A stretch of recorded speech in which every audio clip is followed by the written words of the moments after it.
Hi, everyone. Kunal Merchant with Revitate, and excited to do another quarterly update on our Revitate Impact OZ fund. I'm thrilled to be joined today by two thought leaders in the Opportunity Zone marketplace, Catherine Lyons, Director of Policy at the Economic Innovation Group, and Shay Hawkins, President of OFA Opportunity Funds Association.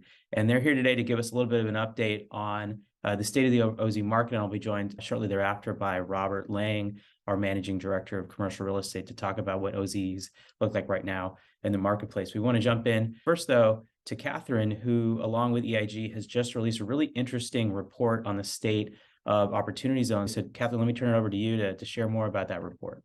Great. Thanks, Kunal. Thank you so much for having me. So as Kunal mentioned, EIG recently put out an analysis of new research on the scale and effects of opportunity zones investment. So the two reports that recently were released at the end of last year include one from the Office of Tax Analysis of the U.S. Department of Treasury. And the second report is by Harrison Wheeler, an economist affiliated with UC Berkeley. So I'll start by going through some of the key findings of the Treasury report. So what we know through the end of 2020 based on this data is that OZ investment reached approximately 3,800 communities in its first 2 years, representing about 48% of the total number of designated OZ communities nationwide. For comparison, it took New Market's tax credit about 18 years to reach an equivalent number of communities across the country. OZ communities that have received investment are substantially more economically distressed than the rest of the country. So on average, they rank within the 87th percentile for poverty, 81st for median household income, and 80th for unemployment. Finally, OZ equity investment reached at least $48 billion by the end of 2020, and this was raised from 21,000 individuals, 4,000 corporate OZ investors, and feeding into 7,800 opportunity funds. There's a chart here about some of the deeply distressed neighborhoods on average and how deeply distressed OZs are, especially compared to the national average. But essentially, you can see that the poverty rate is nearly double in the average OZ tract that received investment versus the national average census tract.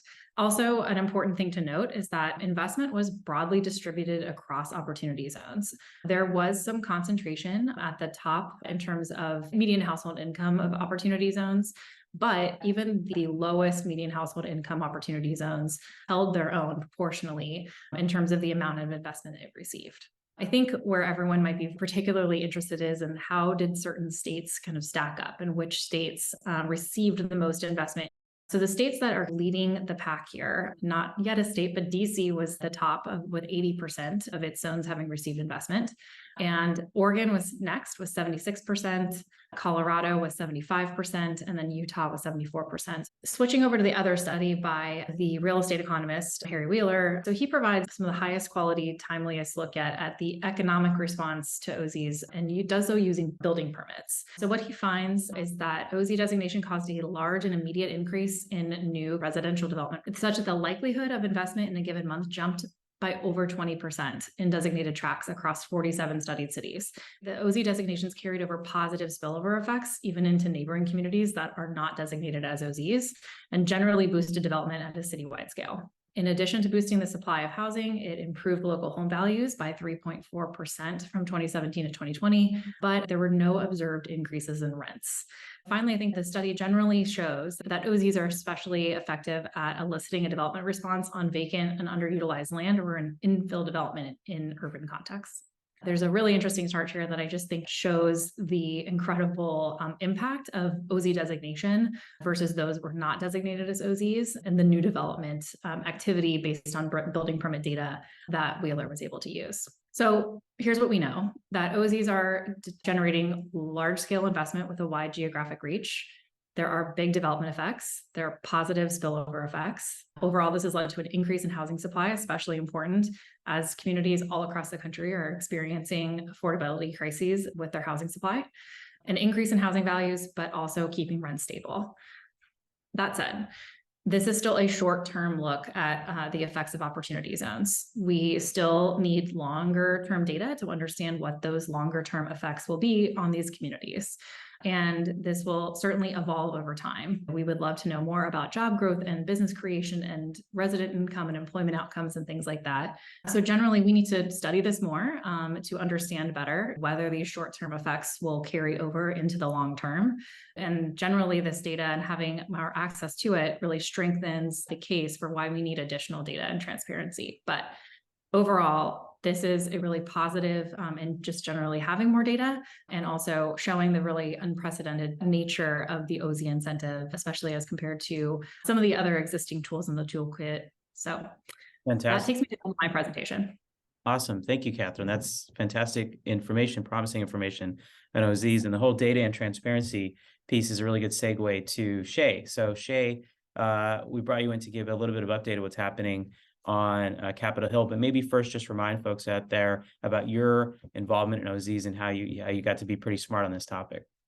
Sure. So I was blessed to serve as the tax counsel for Senator Tim Scott throughout the tax reform process and coming into the development of the Tax Cuts and Jobs Act of 2017. That was the vehicle that we used to implement opportunity zones. And there's a lot of chatter on the Hill, and there's even a specific bill that similarly has this kind of bipartisan push behind it. Can you tell us a little bit more about the current legislation? Yeah, and so one thing that's very exciting, back in October of 21 in the last Congress, Senator Booker and Senator Scott joined forces again and introduced a bipartisan bicameral bill to add some transparency to opportunity zones and also expands and improves the policy in certain ways. So one thing the policy does is it extends the entire policy, including the step up in basis, for 2 years. Additionally, a bipartisan priority has been adding transparency and reporting requirements so we can get more of that data that Catherine talked about, information about the amount of jobs they expect to create, where they're investing, how much they're investing, and what types of projects they're looking to do. And so this is information that any fund manager would need to provide to their investors in any case. The policy also allows for a fund-of-fund structure. So many folks watching will be familiar with the concept of fund-of-funds from private equity or from hedge funds. But what it basically says is that if there's somebody who wants to be involved in opportunity zones, but does not have a particular industry area or fund in mind, they can invest in an opportunity fund that simply invests in other opportunity funds. Can you talk about the community dynamism piece too? Because I know that some folks are interested in.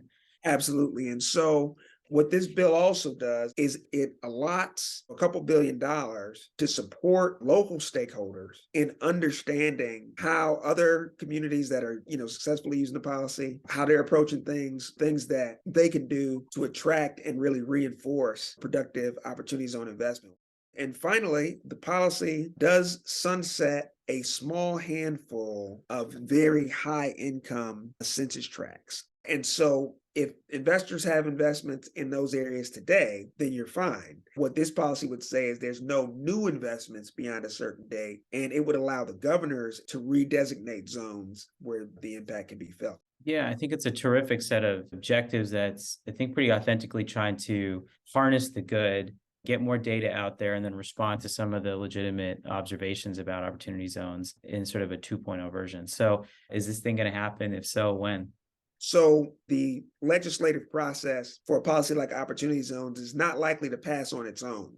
It's likely to pass as a part of a must-pass piece of legislation, like a tax extenders package, where the various tax credits associated with renewable energy and community development are dealt with on a regular basis, or as part of a budget bill.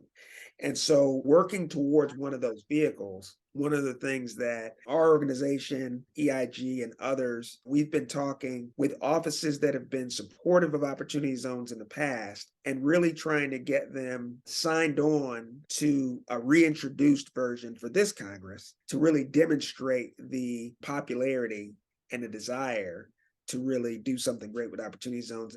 Shay, always a pleasure to talk to you, sir. Best of luck fighting the fight out there.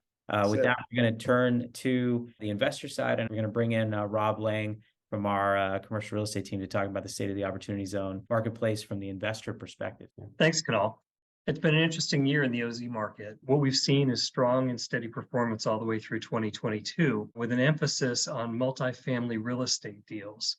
We are now in a place in the opportunity zone market where the emphasis is on fund managers who can do an excellent job of sourcing high quality deals, and also with a capital markets group who can focus on the broad range of possible investors who are bringing money into opportunity zone investments in 2023. The current drivers of people bringing money into opportunity zone deals are, of course, public equity sales as they've been in the past, but to a much smaller extent. And then primarily people who are selling businesses. These could be multi-generational business sales where they're recognizing a large amount of wealth and they need to lock in a high quality, safe, long-term investment. And opportunity zones are an ideal way to do that. They're also often combining that with estate planning, where some people are finding that the long-term nature and long-term investment of the opportunity zone funds give them a great opportunity to do some estate planning as well as some tax planning for the long term. What we found is that there are several pockets of opportunity for opportunity zone funds in 2023. Number one is to pick the right markets. We have done very extensive studies to find the markets that have the best long-term fundamentals, and specifically secondary markets where the land values have not already become so highly priced that there's no longer any opportunity for investors. The next most important category is to choose the asset type within the real estate world that has the best return characteristics on a risk-adjusted basis for our investors.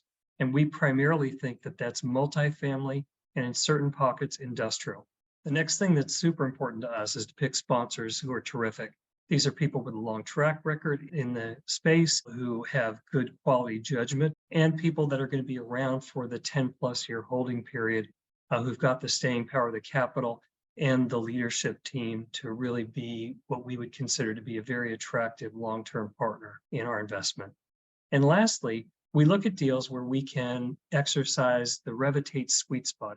These are deals that are generally between $25 to $75 million of equity, where we can very selectively pick a deal that's big enough to be a high quality long-term investment, and yet not so large that it would attract people who are really just looking for something they can buy by the pound because they have to put out hundreds of millions of dollars in a given calendar year. We're able to find that opportunity right in between those two, where you can get a nice right-sized deal with the right opportunity that can be built within a 2 to 2.5 year time frame typically, and really provide some immediate value for the communities that we're investing in. With that, Kunal, I'll turn it back over to you. Okay, well, thanks again to Rob, to Catherine, to Shay, and to you all for watching this. We'll be back in a few months with another one of these updates. And in the meantime, if you have any questions, please feel free to contact us at any time. Thanks, and look forward to chatting again soon.